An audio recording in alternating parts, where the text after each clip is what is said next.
धन्यवाद। और अब महाराष्ट्र के उप मुख्यमंत्री माननीय श्री अजीत दादा पवार जी से मैं विनती करती हूं कि वे सभा को संबोधित करें।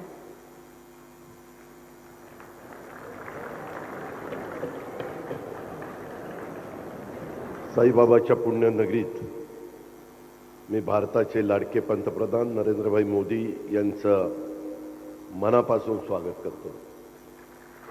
महाराष्ट्र ही भक्ती आणि शक्तीची भूमी आहे। छत्रपती शिवाजी महाराज, संत ज्ञानेश्वर, संत तुकोबा, विठ्ठल ते शिर्डीचे साईबाबा भक्तांना दिशा दाखवण्याचं काम केलंय। भक्त जेव्हा धार्मिक स्थळी माथा टेकून धन्य होतात, भक्तीत विलीन होतात, येथून एक नवी ऊर्जा चैतन्य घेऊन जात असतात।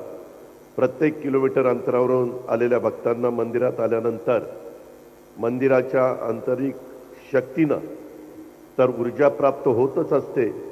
माननीय पंतप्रधान नरेंद्र मोदीजींच्या आजच्या भेटीतून लोककल्याणाचं काम करण्यासाठी हीच ऊर्जा मिळो अशी प्रार्थना मी आज या प्रसंगी करतो। साईबाबांनी सर्व समुदायासाठी एक मंत्र दिला, सबका मालिक एक। याचा अर्थ असा आहे की सर्व जगाचं कल्याण करणारा ईश्वर एकच आहे। पंतप्रधान नरेंद्र मोदी साहेबांनी 2014 साली या देशाचं पंतप्रधान पद स्वीकारल्यानंतर सबका साथ सबका विकास ही घोषणा करून त्यांच्या प्रशासनाचा मंत्र त्या घोषणेमार्फत लोकांच्या पुढे ठेवला होता। मला वाटतं या घोषणेमधील प्रेरणा साईबाबांच्या सबका मालिक एक या मंत्राप्रमाणेच गेल्या 9.5 ते 10 वर्षांची त्यांची कारकीर्द जर आपण पाहिली तर ते या घोषणेच्या मार्गानेच देशाला पुढे नेत असल्याचं आपल्याला सगळ्यांना पावली जाणवतंय। महाराष्ट्राने कायमच राष्ट्राचा विचार केला आहे। जेव्हा जेव्हा देशावर संकट आली तेव्हा छातीचा कोट करून महाराष्ट्र राष्ट्रासोबत उभा राहिला, हा इतिहास आहे।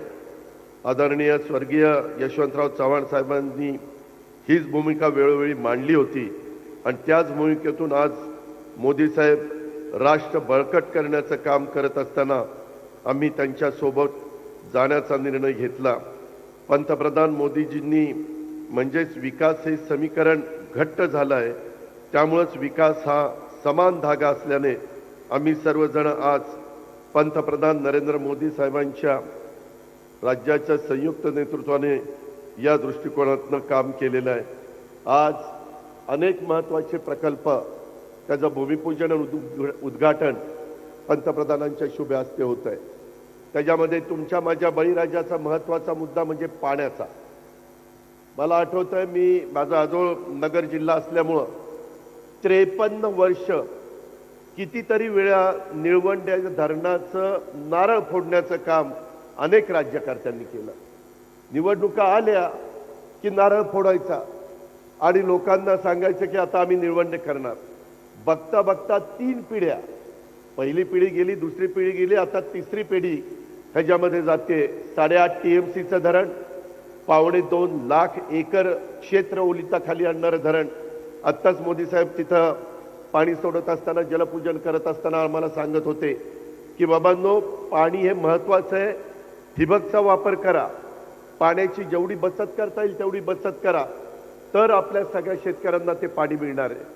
खूप जणांचं जमीन जुमला, घरं दारं त्या निळवंडे धरणामध्ये गेली, त्यावेळेस बाकीच्यांना पाणी मिळणार। जवळपास 182 गावांना हे पाणी देण्याचं काम राज्य सरकारच्या माध्यमातून, जलसंपदाच्या माध्यमातून त्या ठिकाणी होत आहे।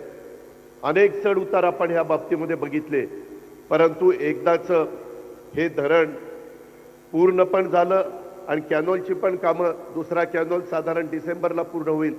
परंतु 53 वर्षापूर्वी कुणाला वाटलं नसेल की हे धरण आता आपल्याला सुरू करायचं आहे, परंतु हे पूर्णत्वाला नेण्याचं आणि त्याचा शुभारंभ करण्याचं निश्चितपणे त्याच्यामध्ये नरेंद्र मोदी साहेबांच्याच हातामध्ये होतं आणि त्याच्यामुळे इतका काळ त्याला गेला, ही गोष्ट देखील आपण सगळ्यांनी लक्षामध्ये ठेवली पाहिजे।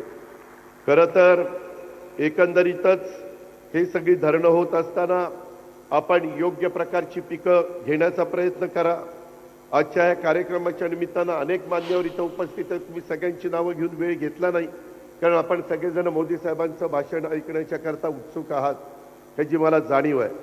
परंतु मी आपल्याला सांगेन, आज रेल्वेच्या संदर्भातले वेगवेगळे महत्त्वाचे प्रकल्प, पाण्याच्या संदर्भातले वेगवेगळे महत्त्वाचे प्रकल्प, साईबाबाच्या दर्शनाच्या करता लाखोचा जनसमुदाय येतो, त्यांना चांगल्या प्रकारच्या सुविधा देण्याचा प्रयत्न एकनाथराव शिंदेंच्या नेतृत्वाखाली देवेंद्रजी असतील, आम्ही सगळे असू, आम्ही महायुतीच्या सरकारच्या माध्यमातून समाजाचं सर्व जाती धर्माचं भलं करण्याचा प्रयत्न करतोय.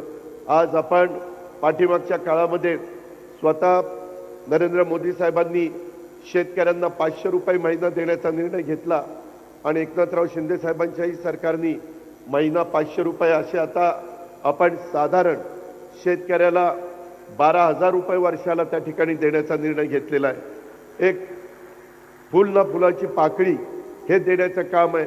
आम्ही हे जरी देत असलो तरी ह्याच्यातून पेक्षा शेतकऱ्यांनी कष्टाने केलेला जो माल आहे, धान्य आहे, फळं, पिकं किंवा वेगवेगळ्या भाजीपाला आहे, फुलं आहेत, त्याला चांगला दर देण्याचा प्रयत्न देशाचे पंतप्रधान नरेंद्र मोदी साहेबांच्या नेतृत्वाखाली देश पातळीवर चाललेला आहे आणि आम्ही पण महाराष्ट्राला त्याच रस्त्याने नेण्याचा प्रयत्न करतोय. ह्याची पण ओळख आपण सगळ्यांनी ठेवावी. 0% व्याजाने 3 लाखापर्यंत पीक कर्ज, 1 रुपयामध्ये पीक विमा, असे कितीतरी महत्त्वाचे निर्णय आपण त्या महाराष्ट्रातल्या जनतेच्या करता घेतलेले आहेत. पुढे देखील मोदी साहेबांच्या मार्गदर्शनाखाली अशाच पद्धतीनं महाराष्ट्राचा सर्वांगीण विकास करण्याच्या करता प्रत्येक व्यक्तीला हे सरकार माझाही विचार करतंय अशा प्रकारची भावना त्यांच्या मनातनं कृतीतनं दाखवण्याचं काम आम्ही सगळेजण त्या ठिकाणी करण्याचा निश्चय केलेला आहे. आज एवढ्या प्रचंड संख्येने आपण सगळेजण उपस्थित राहिलात त्याबद्दल आपलंही मनापासून स्वागत करतो, आपल्यालाही मनापासून धन्यवाद देतो आणि मी माझे 2 शब्द संपवतो. जय हिंद, जय महाराष्ट्र.